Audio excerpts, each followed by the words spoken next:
Bonjour à toutes, bonjour à tous. Nous poursuivons avec les accords Toltec. Nous avons déjà vu le premier accord Toltec concernant la parole impeccable. Aujourd'hui, nous allons voir le second accord Toltec. Je dois avouer que pour moi, ça a été d'une grande importance. C'est quoi qu'il arrive, n'en faites pas une affaire personnelle. L'affaire personnelle, c'est-à-dire, pour être très précis, c'est comme si nous imaginions que tout tourne autour de nous. Alors, c'est pas forcément conscient, hein, évidemment, mais c'est comme si la réaction d'un tel, la réaction d'un autre, les circonstances, c'était à cause de nous ou pour nous. Bref, c'est comme si nous imaginions être un peu le centre du monde.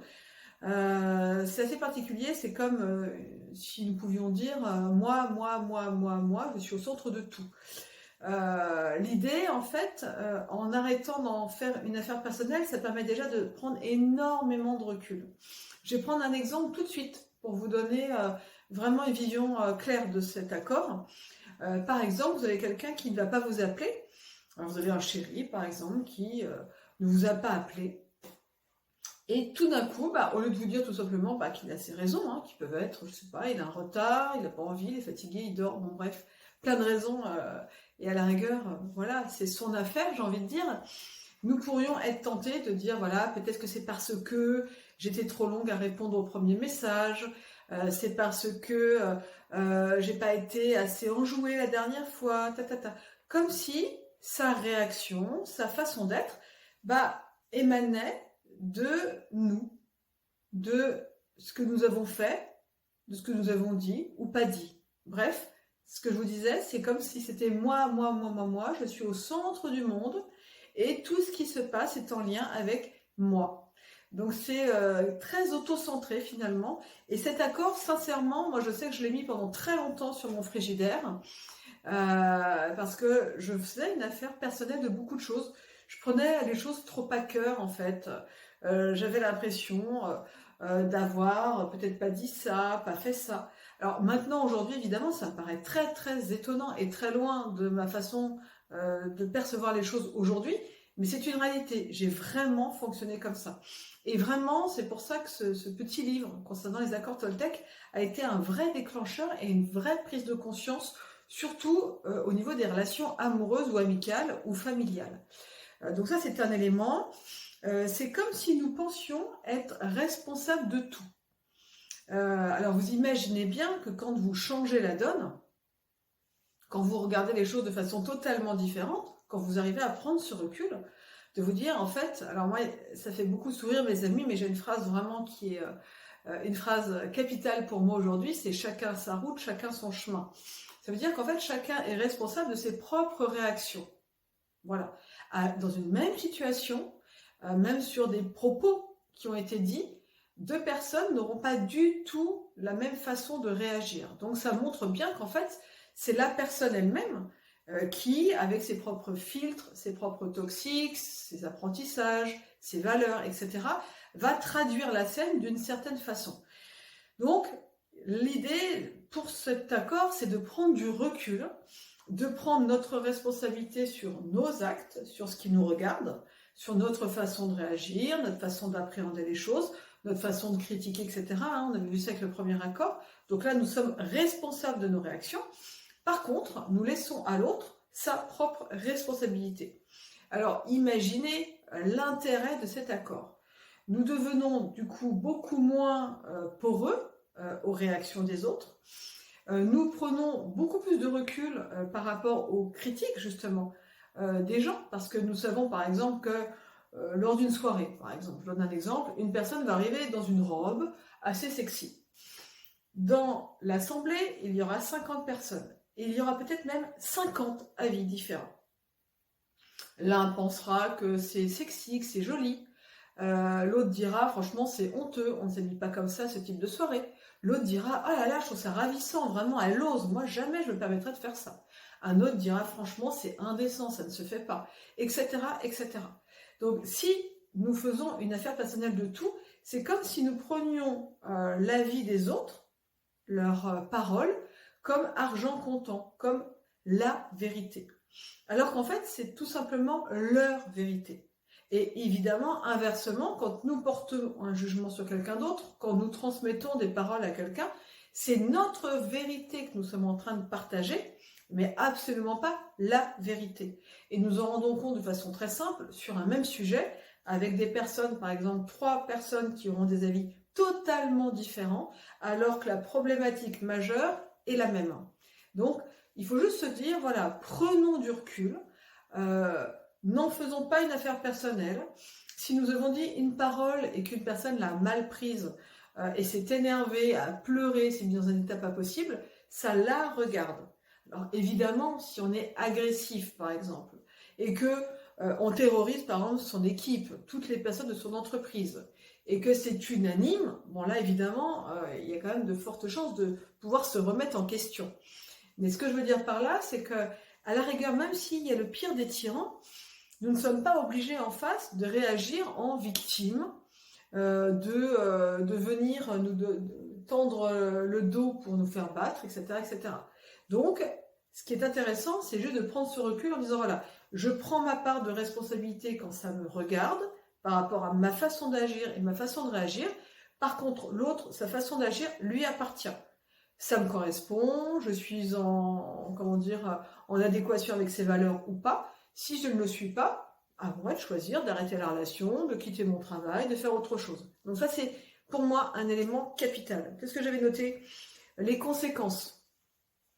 Le fait d'être, en effet, pour nous, en tout cas le centre du monde, et de ne pas prendre un recul suffisant. La conséquence, c'est facile, c'est en fait d'être une proie facile. Il y a des gens, on sait très bien que par exemple, la moindre remarque va les mettre en difficulté. Donc forcément, les gens qui sont un peu mal intentionnés ou un peu pervers vont avoir des proies très faciles parce qu'ils savent qu'il suffit de dire « Ah, ta robe, elle est pas... Ah, t'as pris un peu de ventre aujourd'hui ». Et là, le moral descend dans les chaussettes. Alors que c'est que son avis. Il y a peut-être des gens qui vont trouver qu'elle a pris un peu de ventre et que c'est pas très joli. D'autres diront « Ah, c'est joli, t'as pris un peu plus de forme, ça te va bien ». C'est qu'un avis personnel. Ce qui compte, c'est comment nous nous sentons, comment nous nous trouvons, quelle est notre réalité et notre vérité. Absolument pas celle des autres. Après, nous pouvons évidemment avoir cette ouverture d'esprit, d'écouter l'autre, d'entendre aussi ce qu'il a à nous dire et de voir si ça fait écho chez nous ou pas, si ça nous parle et si ça ne nous parle pas. Et à la rigueur, voilà, nous continuons à nous forger notre propre avis. Ça, c'est important. Au contraire, dès lors que l'on sort de cette logique-là, on est protégé, puisqu'en fait, tout glisse sur nous. Il n'y a pas de prise. Voilà. Nous savons qui nous sommes, nous connaissons de mieux en mieux, et puis c'est surtout qu'en fait, nous savons que c'est l'avis de la personne qui le dit. C'est pas une vérité. Donc, on a beaucoup plus de recul. On peut décider d'entendre, de penser des conseils qui sont évidemment très intéressants. D'autres, c'est juste des jugements. Et puis ça glisse. Et en fait, tout à coup, au lieu d'être une proie, on devient quelqu'un juste de beaucoup plus conscient, avec beaucoup plus de recul, en sachant que la personne qui est en face a elle-même une certaine éducation, a certaines valeurs, a un certain vécu, qui fait qu'aujourd'hui, elle a une certaine réalité et que ça passe par son propre prisme. C'est comme si nous avions tous des lunettes totalement différentes et du coup, d'une même situation, d'un même vécu, comme nous n'avons pas les mêmes lunettes, nous n'aurons pas les mêmes traductions. Et donc, à partir de là, nous savons que du coup, voilà, c'est très simple, ça devient beaucoup plus facile et nous n'en faisons plus une affaire personnelle. Ça le regarde, c'est sa vie, chacun son chemin, il a le droit de penser ce qu'il pense, il a le droit d'agir comme il agit, et puis c'est tout. Moi, j'ai le droit de pas être d'accord, j'ai le droit de me poser des questions, j'ai le droit de ceci, j'ai le droit de cela, mais en tout cas, ça le regarde. Et là, tout d'un coup, on prend beaucoup plus de recul, et dans un couple, j'en parle parce que ça arrive souvent dans le couple, on entend des gens qui vont dire « Oui, mais mon mari devrait faire ceci, ma femme devrait être comme ça, etc. etc. » Là, c'est vraiment du contrôle, c'est-à-dire qu'on décide qu'on a la vérité et que la personne devrait agir comme nous le souhaitons. Alors que dans cet accord, de ne pas en faire une affaire personnelle, c'est vraiment remettre chacun à sa place. On reprend notre propre responsabilité et on laisse l'autre avec la sienne. Donc c'est beaucoup plus simple. Notre point de vue donc est personnel, il n'est nullement une vérité, il n'est que notre vérité. Voilà, et ça c'est important. Souvent moi quand j'en discute, j'ai des gens qui me disent mais non, non, non, pas du tout, ce n'est pas ma vérité, c'est la vérité. Et non, c'est leur vérité et ça leur appartient. Donc à partir de ce moment-là, c'est aussi beaucoup plus simple dans les relations familiales par exemple. On comprend beaucoup mieux les gens, on se rend compte, ben voilà, ils ont le droit de penser ce qu'ils pensent, on a le droit de penser totalement différemment, on est dans le respect de chacun. En politique, c'est pareil, au niveau des religions, c'est la même chose. Et c'est-à-dire qu'on sort de cet automatisme de vouloir imposer sa vision des choses, on devient beaucoup plus tolérant, on est à l'écoute des points de vue différents. Ça peut nous permettre, nous aussi, de nous éclairer pour aller plus loin, et puis ça peut nous permettre de nous conforter dans ce que nous pensons, parce qu'on ne partage absolument pas les propos de la personne. Voilà, donc c'est ça, tout l'intérêt est là. En fait, nous réagissons vraiment par rapport à notre vécu, par rapport à ce qui est fondamental pour nous, ce qu'on a entendu, ce qu'on nous a transmis, ce qu'on a pu comprendre, et toutes nos croyances limitantes en font partie. Qu'est-ce que j'avais noté? J'avais noté qu'en fait, dans notre vie, nous faisons notre propre film. Et dans notre propre film, nous sommes non seulement le réalisateur, le producteur, l'acteur, etc., etc. Nous jouons absolument tous les rôles. Mais il ne s'agit que de notre propre film et chacun fait ça. Et donc, l'intérêt de cet accord, c'est de prendre vraiment du recul afin que les choses n'aient plus de prise sur vous, même les fortes émotions des gens. Des fois, ils parlent vraiment d'émotions très fortes. Ça leur appartient. Dans cette situation-là, les gens ne sont pas obligés de partir aussi loin. Et ça remet, ça revient un peu aux premières vidéos que je vous ai partagées, de ne plus être dans la victime, ni dans le bourreau, ni dans le sauveur, d'être juste dans notre propre film et d'en avoir conscience. Et pour finir, c'est une grande liberté. Ça nous permet vraiment de nous faire confiance. Nous ne passons plus notre vie à être blessés par les paroles des autres. Finalement, les autres n'ont plus beaucoup d'impact sur nous. Alors ça, vous imaginez à quel point ça change la donne. Et nous pouvons du coup avancer dans notre vie, le cœur ouvert, beaucoup plus confiant.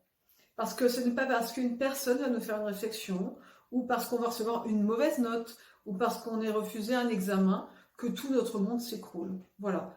Même quand on passe un examen, c'est l'avis de l'examinateur.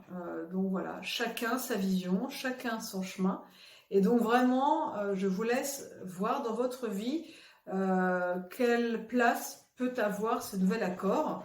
Donc, dans toutes vos démarches, dans toutes les réactions que vous pouvez avoir, regardez un petit peu si vous en faites une affaire personnelle ou si vous arrivez à prendre du recul. Et si vous êtes justement quelqu'un qui en fait une affaire personnelle, et vraiment entraînez-vous, entraînez-vous, entraînez-vous pour prendre du recul et votre vie vous sera beaucoup plus facile. Voilà, je vous dis à la prochaine vidéo. N'hésitez pas à mettre vos commentaires, à partager évidemment cette vidéo et à venir voir mon site internet si vous voulez en savoir plus.